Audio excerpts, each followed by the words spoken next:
दोस्तों नमस्कार। स्वागत है आपका बड़ी खबर बड़े खुलासे में। दोस्तों, भारत की सेना ने पाकिस्तान में घुसकर जिस तरह से आतंकी ठिकानों को नेस्तनाबूद किया है, 9 ऐसे बड़े ठिकानों को यहां उड़ा दिया गया जिसमें आतंकियों ने ठिकाने बनाए हुए थे। लेकिन अब पाकिस्तान में जो खलबली मची है उसको लेकर के जनता में भय व्याप्त है और जनता का कहना यह है कि हमारे जो डिफेंस सिस्टम के बयानबाजी की जा रही थी, जिस तरह से हमारी सेना के चीफ और हमारे प्रधानमंत्री ये कह रहे थे कि हमने तो ऐसे डिफेंस सिस्टम लगा रखे हैं कि अगर भारत का फाइटर जेट पाकिस्तान में घुसने की कोशिश करेगा तो हम उसको गिरा देंगे। लेकिन वो सब फेल साबित हुए और भारत ने जो चाहा वो किया। तो अब ऐसे में पाकिस्तान की जनता थर-थर कांप रही है कि कब कहां से मिसाइल आ गिरेगी किसी को नहीं पता।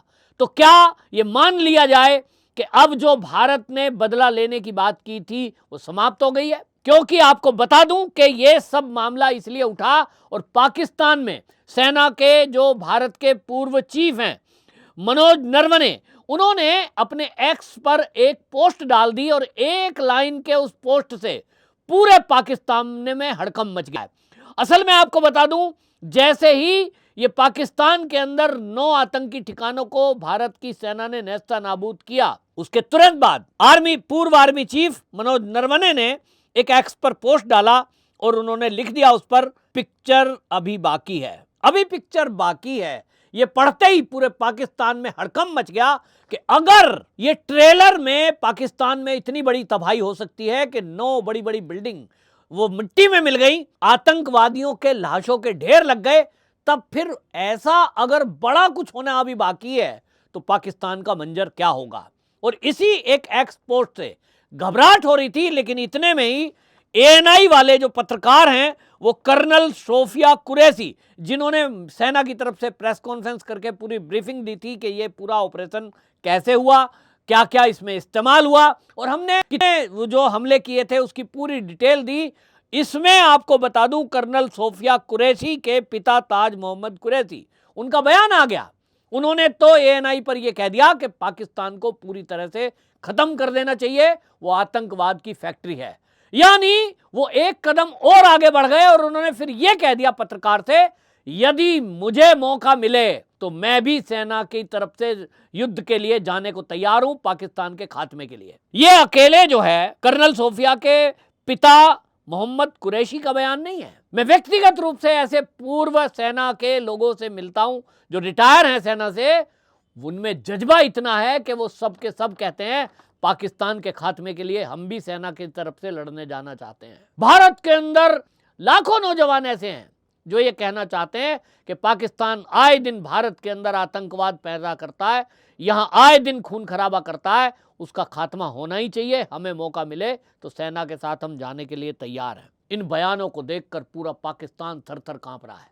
पाकिस्तान के वो लोग जो ये उनके नेता जो ये भारत को धमकी दे रहे थे कि हमारे पास परमाणु बम है, हमारे पास पाव पाव भर के हमने कई सारे बम रखे हुए हैं, ये जो अफवाह फैला रखी थी, इस अफवाह को आप समझ लीजिए कि अब सेना के लोग ये कह रहे हैं कि यदि पाकिस्तान ने कोई हिमाकत करने की कोशिश की तो उनको ऐसा जवाब दिया जाएगा कि आने वाली कई पुश्तें याद रखेंगी। आपको बता दूं कि हमारे जो अजीत डोवाल हैं एनएस से, उन्होंने भी कह दिया है कि ये भारत पर अगर पाकिस्तान ने बदले की भावना से कुछ करने की कोशिश की तो फिर अंजाम बुरा होने वाला है। क्योंकि आपको बताऊं कि भारत ने बिल्कुल तय कर दिया कि हमारा ये युद्ध नहीं है, हमारी ये लड़ाई पाकिस्तान के नागरिकों के विरुद्ध नहीं है। हम जो ये करने जा रहे हैं या जो हमने हमला कर दिया है वो हमारा सेना के भी विरुद्ध नहीं है।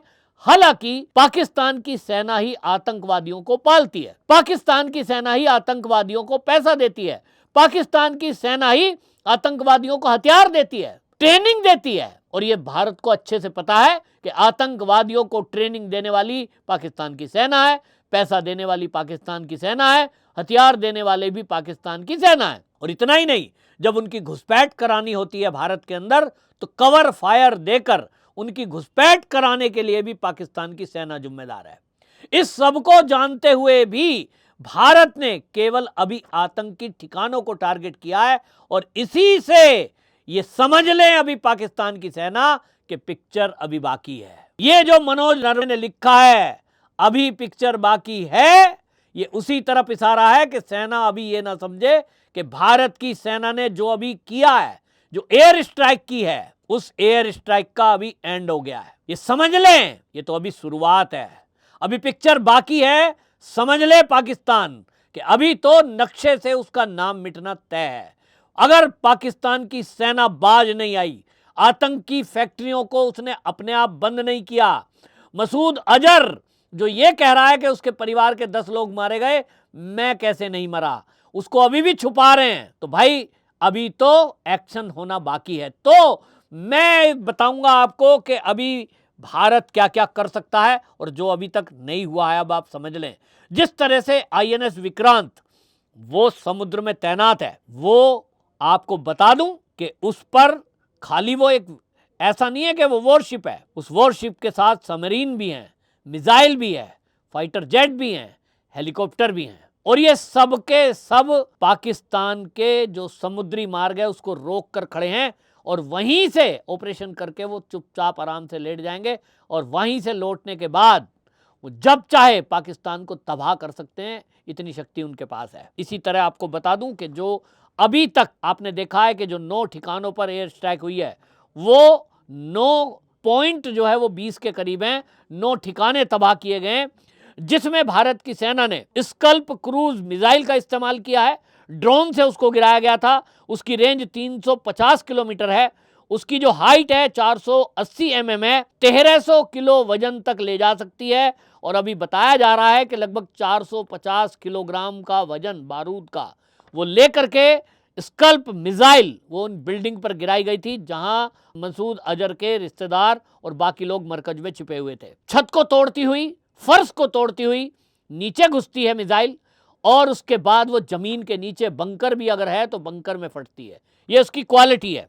इसी तरह हैमर बम का इस्तेमाल किया गया है। जो हैमर प्रिजन बम है उसको असम नाम से भी जानते हैं, राफेल के जरिए उसको गिराया गया है। और राफेल के बारे में आपको बता दूं, 2200 किलोमीटर प्रति घंटा की स्पीड से उड़ने वाला ये फाइटर जेट है, 50,000 फीट की ऊंचाई तक उड़ सकता है, और इसी के जरिए पाकिस्तान में इस तरह का ऑपरेशन किया गया है जिसको न रडार पकड़ पाया, न पाकिस्तान के फाइटर जेट उसको पकड़ पाए। और यही खूबी है, ये आज भारत के पास है, तो अभी ये होना अभी बाकी रह गया है। पाकिस्तान पूरी तरह से तबाह हो जाएगा अगर पाकिस्तान ने एक भी मिसाइल गलती से भारत की तरफ छोड़ने की कोशिश की।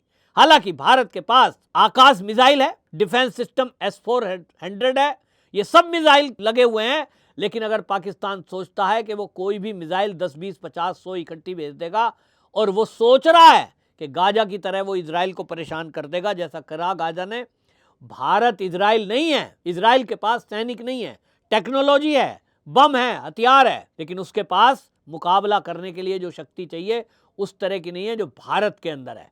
भारत के पास एक एक जाबाज जो है, हमारे पास जवान है, तीनों सेना हमारी जो है उसके अंदर जो जवान है वो इतनी कैपेबिलिटी रखते हैं कि अगर एक ही विंग हमारी खाली एयरफोर्स को ये टारगेट दे दिया जाए कि पाकिस्तान को तबाह करना है, तो मैं आपको गारंटी दे रहा हूं 2 घंटे के अंदर एयरफोर्स को अगर खुली छुट्टी दे दी जाए, उसकी इतनी ताकत है कि वो पूरे पाकिस्तान को तबाह करके वापस आ जाएगी। अगर हमारे जो है समुद्र में खड़े हुए जो समुद्री बेड़ा है जहाजों का, वहां पर अगर उनको आदेश दे दिया जाए कि पाकिस्तान को तबाह करना है, वो 1 सेकंड में उसकी पूरी नेवी को तबाह कर सकते हैं, इतनी ताकत हमारे पास है। और हमारी थल सेना का तो कहना ही क्या। तो इसलिए किसी भी मुकाबले पे पाकिस्तान टिकता नहीं है, और इसलिए अजीत डोवाल सर ने सलाह दी है, बहुत सारे लोग सलाह दे रहे हैं पाकिस्तान को कि या तो चुपचाप आतंक की फैक्ट्री को बंद कर दो। इस बार आपको हल्के में छोड़ने वाला भारत नहीं है। कभी एयर स्ट्राइक कर दिया, कभी सर्जिकल स्ट्राइक कर दिया, और इस बार तो हमने दिखा दिया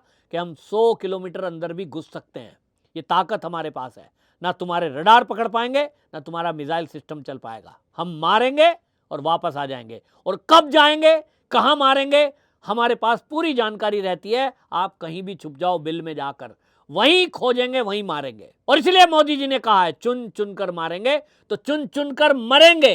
एक एक आतंकवादी मरेगा और उसको पैदा करने वाला भी मरेगा। हम चाहते तो अभी इस मामले को निपटा सकते हैं, लेकिन भारत हमेशा शांति प्रिय देश है, शांति चाहता है, और इसलिए इंतजार में है कि भाई ठीक है, अगर सेना के लोगों को लगता है कि भाई वो आतंकवाद को जन्म करते हैं, पैदा करते हैं, हथियार देते हैं, ट्रेनिंग देते हैं, उसके बावजूद भी हम दयालु लोग हैं, अभी अटैक सेना पर नहीं कर रहे हैं, लेकिन अगर सेना ने कोई भी हिमाकत करने की कोशिश की, जैसा कि हरकत वो जम्मू के सेक्टर में कर रहे हैं, जैसा कि वो पुंछ और रजौरी में कर रहे हैं कि वो हमारे नागरिकों पर बम गोला बारूद गिरा रहे हैं, अगर इस हरकत को पाकिस्तान ने बंद नहीं किया तो फिर पाकिस्तान ना बोलना, पहले हम पीओके तक नहीं छोड़ेंगे, हम उसके आगे तक जाएंगे, हम रावलपिंडी तक जाएंगे, हम पूरा पाकिस्तान को कब्जा करेंगे और उसके बाद पाकिस्तान के 3 टुकड़े करके अपने हिस्से का अपने भारत में मिला देंगे और बाकी का 2 हिस्सों में बांटकर पाकिस्तान का नाम दुनिया के नक्शे से मिटा देंगे।